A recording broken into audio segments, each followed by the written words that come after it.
Hi guys, good afternoon guys.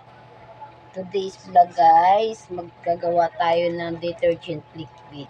Papakita ko sa inyo paano gumawa ng detergent liquid guys. Ito guys, ang mga ingredients nito, ito ay surfactant liquid. Ito yung nagpapadulas sabon.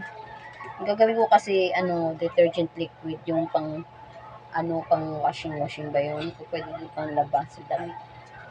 Panlaba nga ito sa damit guys.